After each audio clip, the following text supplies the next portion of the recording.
Hey folks, it's Mayor Gearity coming to you today on this Tuesday afternoon for a brief update on where we are. I told you that soon we're going to be changing the way that we get numbers from Westchester County. Instead of just providing us with the number of total positive cases, they're going to give it to us in a little context, meaning they'll tell us, for example, how many active cases we have and how many people have recovered.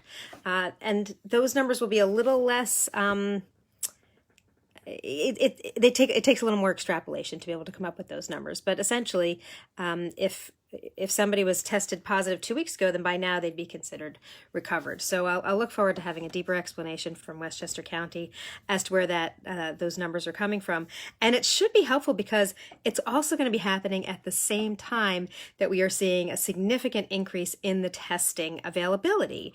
It seems like soon more of us are going to be able to get testing, whether that's diagnostic testing, meaning do you have COVID right now or not?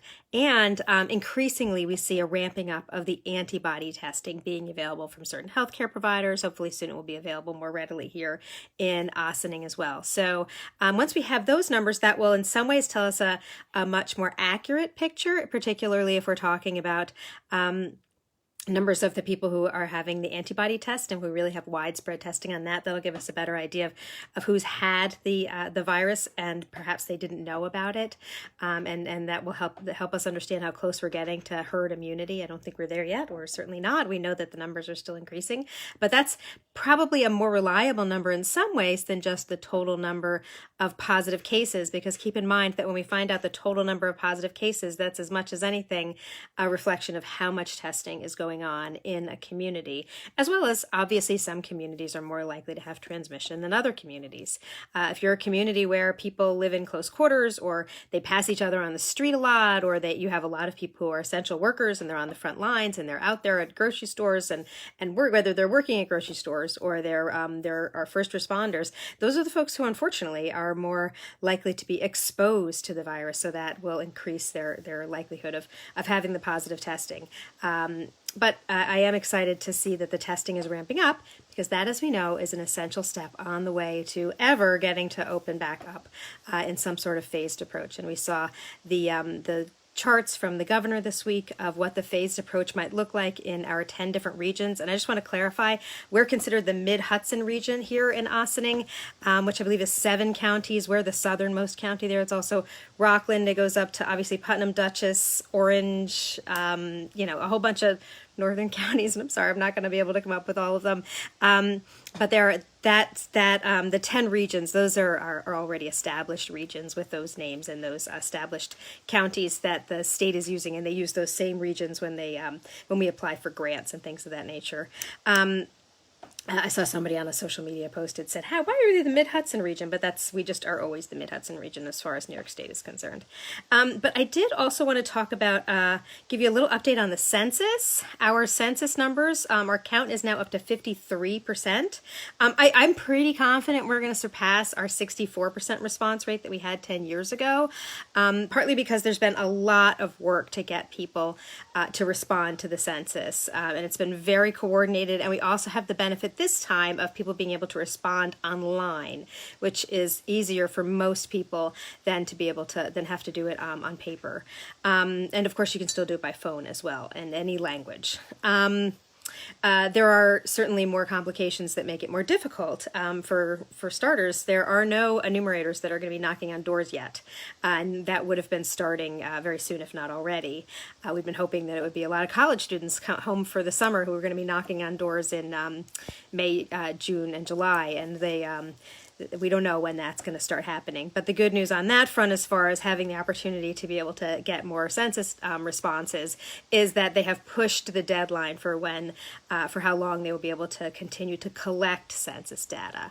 And we also have a lot of work to do in our community, because we have such a high immigrant community. And unfortunately, this is a time in our country where there is a lot of mistrust by the immigrant community of our federal government, and providing information about your household, no matter what it is, in this moment commitment to the federal government is something that people are very understandably leery of. And so we are working very hard to make people feel more confident in the confidentiality and understand the importance for our community that we have an accurate count. And I have to say, I was a little disappointed that Ossining fell behind Sleepy Hollow in our response rates. A week ago, I told you we had surpassed Sleepy Hollow in our response rates. We are now at 53%. They are at 53.5%, which means we're still ahead of 5 other communities. But Sleepy Hollow surpassed us. They're 0.5% response higher than we are. They've been really ramping up their responses. So we'll get back. We'll get back up there. The last thing I'm going to talk about today is the comprehensive plan. Last Wednesday, we had the Village Hall update on our comprehensive plan.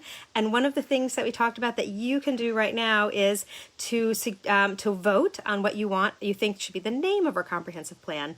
The 5 choices that are offered are Ossining 2030, Nuestro Futuro, the Ossining Strategic Plan, Ossining Tomorrow, Many Voices, One Vision. And you are asked to provide your email if you vote.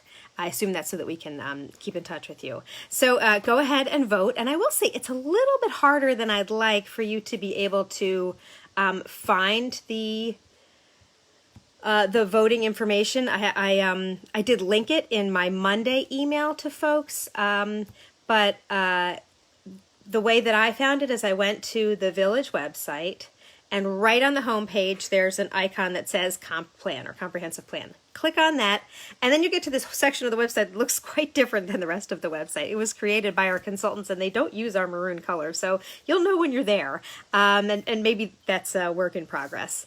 But on the home page of that, you'll see that there's 3 different images that scroll past. The third one is about the survey, and you can click to take the survey. And you'll see those 5 choices. But the other thing I want to mention to you is that it's tricky to be doing a comprehensive plan at a time when we can't all get in a room together and have a meeting and have conversations. So we're having they've come up with some creative ways to try and connect with people and to make sure that there are many voices that are contributing to this conversation at this stage. And one of those is to have the subcommittees start to become active. And there are subcommittees that are being established on a variety of topics. They tend to be the same subjects that make up the various chapters of a comprehensive plan.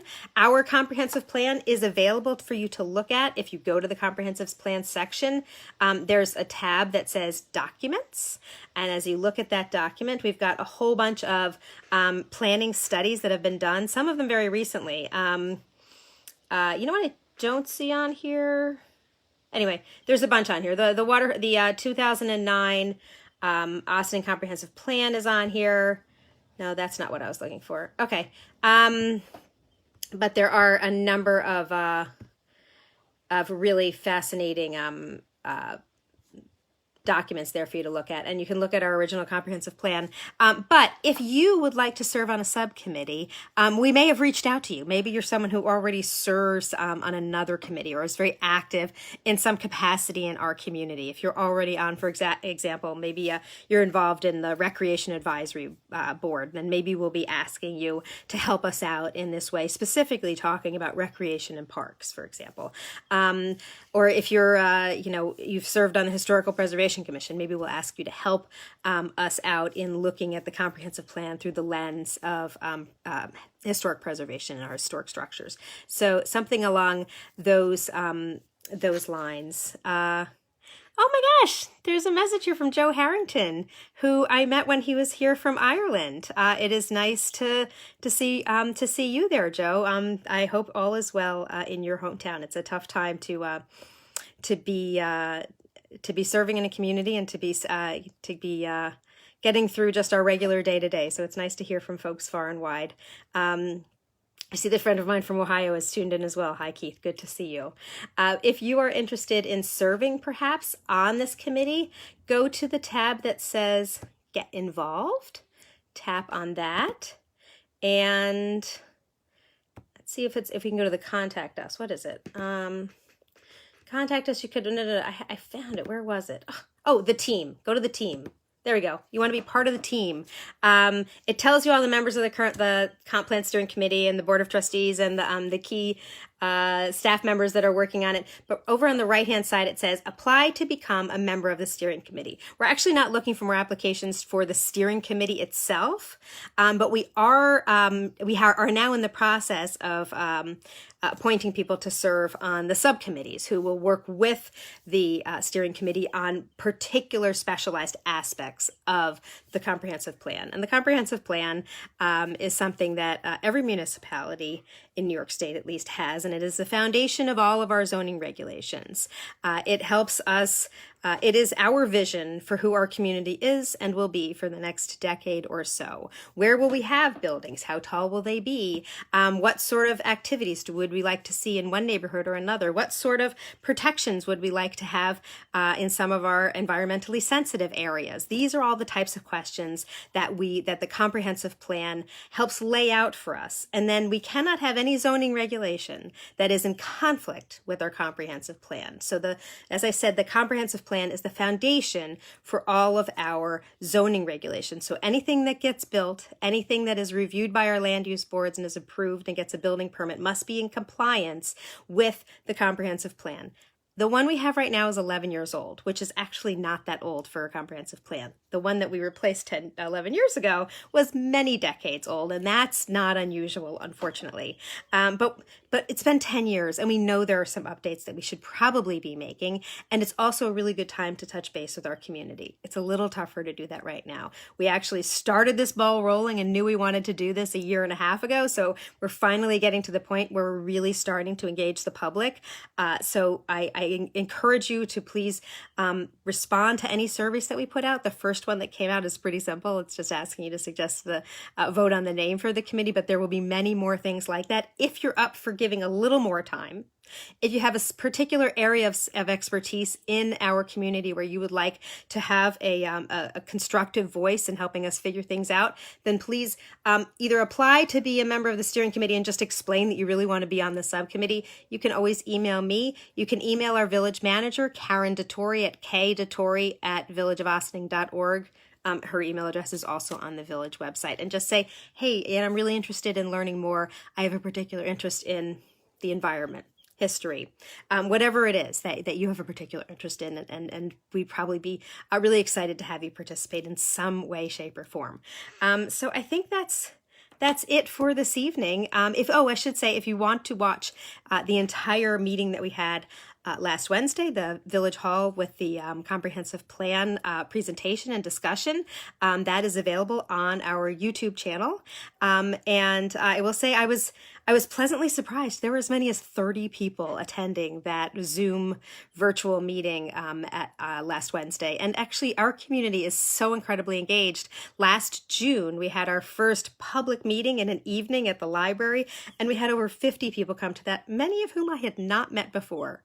You know, sometimes I go to these village meetings and it's a lot of familiar faces. It's sort of the same cast of characters that are able to make the time and are interested to make the time and know about all the things that are going on. But for that meeting, there was we figured out the right formula to reach out to the community more widely. And I'm very pleased to say that there are a number of people who attended that meeting who then have gone on to volunteer and be appointed to other committees in the village, including the Comp Plan Steering Committee, but also standing committees that we have. So it's always, when our community comes together to try and figure out who we are and work together, that is a good thing. And Ossining is blessed to have so many people so deeply engaged in who Ossining is and who we will be. So thank you to everyone who tuned in last week and everyone who has responded to the survey and will respond to the survey. And I hope that you will continue to be involved. And I really do look forward to when we can all be in a room together.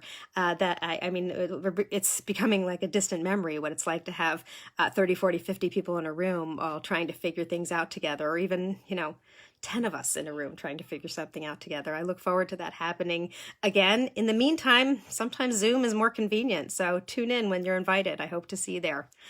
And with that, I will follow up with you tomorrow. Hopefully I'll have a little more information from Westchester County on what sort of details we're going to get with the data and what sort of insights that might provide us going forward. Be well.